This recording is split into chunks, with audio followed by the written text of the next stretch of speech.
ఈ బీఆర్ఎస్పి విద్యార్థి విభాగం వారు ఒక వారం రోజుల క్రితం ఒక కార్యక్రమము, చాలా మంచి కార్యక్రమము తీసుకున్నారు. రియల్లీ నేను పర్సనల్గా అయితే చాలా అప్రిషియేట్ చేసిన కార్యక్రమానికి సంబంధించి. ఎందుకు అంటే ఇవి మూసి బాధితులు ఎవరైతే ఉన్నారో, ఎఫెక్ట్ అవుతున్న వాళ్ళు, ఆ కాలనీలలో వాళ్ళు ఉన్న బాధలేంటి, అసలు వాళ్ళకు వచ్చిన నోటీసులు ఏంటి, వాళ్ళు ఏమంటున్నారు అనేది యాక్చువల్గా స్టేక్ హోల్డర్స్దే ముఖ్యంగా మనము ఆలోచించవలసి వస్తుంది. కాబట్టి వాళ్ళ దగ్గరికి వెళ్ళి ఒక వారం 10 రోజుల నుంచి విద్యార్థి నాయకులు ఉదయం నుంచి సాయంత్రం వరకు వాళ్ళతో మమేకమై వాళ్ళు చెప్పింది విని వాళ్ళకి సంబంధించిన కార్యక్రమాలు నిర్వహించినారు. మొదటగా ఈ రౌండ్ టేబుల్ కాన్ఫరెన్స్లో వాళ్ళతో మాట్లాడటం సముచితం అనిపించి మొదటగా బీఆర్ఎస్పీ నాయకులు, విద్యార్థి నాయకులతో ఒక 2-3 మాట్లాడిస్తాం. మొదటగా పడాల సతీష్ గారు, వీరు బీఆర్ఎస్పీ పార్టీ ఉపాధ్యక్షులు, రాష్ట్ర ఉపాధ్యక్షులు. వీరిని వారి తన అనుభవాలను వారు ఏం చెప్తున్నారు, ఆ మూసి కాలనీల వాళ్ళు బాధితులు ఏం చెప్తున్నారని వివరించవలసిందిగా విజ్ఞప్తి. ఈ కార్యక్రమానికి సభాధ్యక్షత వహించినటువంటి కుంటెద్దు నరసింహన్న గారికి, ఈ కార్యక్రమానికి ముఖ్య అతిథిగా ఇచ్చేసిన ఉస్మానియా ఉద్యమ కిరీటం మా అందరి ఆత్మీయుడు అన్న గాదర్ కిషోర్ అన్న గారికి, వేదిక పైన ఉన్న ఉద్యమకారులు ప్రవీణ్ అన్న, ధర్మేందర్ అన్న, కృష్ణన్న, మిగతా కడారి స్వామి, జహీర్, మిగతా రాజేష్, విశాలు, సుందరన్న, వీళ్ళందరూ పేరు, శ్రీకాంత్, అవినాష్, బాచన్న, మిగతా వాళ్ళందరికీ పేరు పేరున ఉద్యమాభివందనాలు.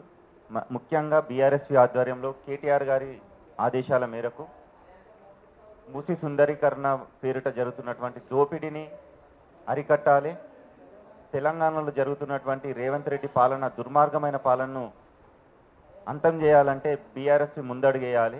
దాంట్లో భాగంగా 16,000 కోట్లతోని సుందరీకరణ గతంలో కేటీఆర్ గారు డిపిఆర్ కూడా తయారు చేపించి 16,000 కోట్లతోని పూర్తయ్యేదాన్ని అమాంతం ఒకటేసారి 1,50,000 కోట్లు పెంచి, ఇది ఎవరి ఇండ్లు నింపడానికి, ఎవరి ఆస్తులు పెంచడానికి, పొంగిలేటి శ్రీనివాసరెడ్డిలు బఫర్ జోన్ అని అక్కడ ఎఫ్టీఎల్ అంటారు, బఫర్ జోన్ అక్కడ ఉంటుంది, వాన్ తీశారు. వివేక్ది ఉంటుంది, వివేక్ది తీశారు. బడాబాబుల ఇల్లు కూలగొట్టాడు, పేదల ఇళ్ళ మీద పడ్డాడు. అసలు పేదల కోసం పనిచేసే ప్రజాపాలన అని పేరుతోటి దోస్తున్నటువంటి రేవంత్ రెడ్డి గారు ఈ పాలన అంతం కావాలి, రాబోయే రోజుల్లో కేసీఆర్ గారు మరోసారి ముఖ్యమంత్రి కావాలని చెప్పి బీఆర్ఎస్పీ అనేక పిలిపించినా కూడా 2023 తర్వాత బీఆర్ఎస్పీ చాలా యాక్టివ్గా పనిచేస్తూ విద్యార్థుల కోసం కానీ, గురుకుల విద్యార్థుల కోసం కానీ, ఈరోజు మూసీ బాధితుల విద్యార్థుల సమస్యలే కాకుండా మూసీ బాధితుల సమస్యల కోసం కూడా కేటీఆర్ గారి ఆదేశాల మేరకు ఒకటి భవన్లో మీటింగ్ పెట్టుకున్నాం. దానికి కిషోర్ అన్న వాళ్ళు, మిగతా పెద్దలంతా వచ్చారు. వాళ్ళ సూచనల మేరకు ఒక రౌండ్ టేబుల్ సమావేశం కూడా ప్రెస్ క్లబ్లో నిర్వహించుకున్నాం.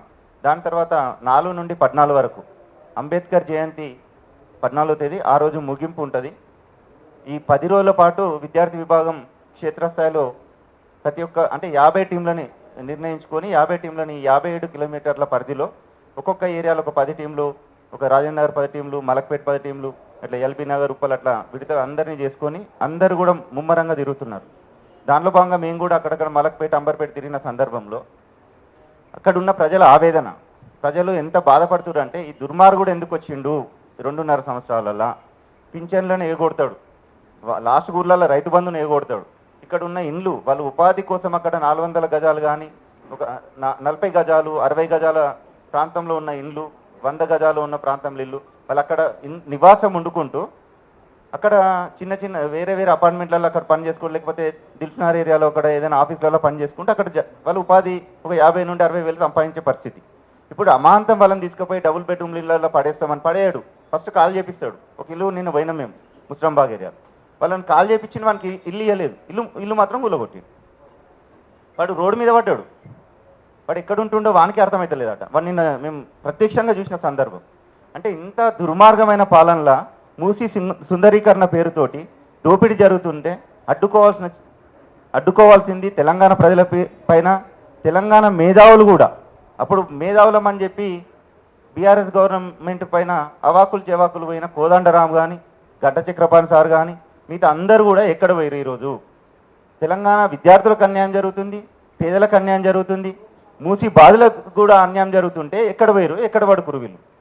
వాళ్ళకు ప్రతి బీఆర్ఎస్ పార్టీ అండగా ఉంటుంది, మిగతా మేధావులు కూడా అండగా ఉండాలి అని చెప్పి విజ్ఞప్తి చేస్తూ ఈ కార్యక్రమాన్ని నిర్వహిస్తున్నటువంటి ఒంటెద్దు నరసన్న గారికి ధన్యవాదాలు. ఈ అవకాశం ఇచ్చినందుకు ప్రత్యేక ధన్యవాదాలు తెలియజేస్తున్నాను.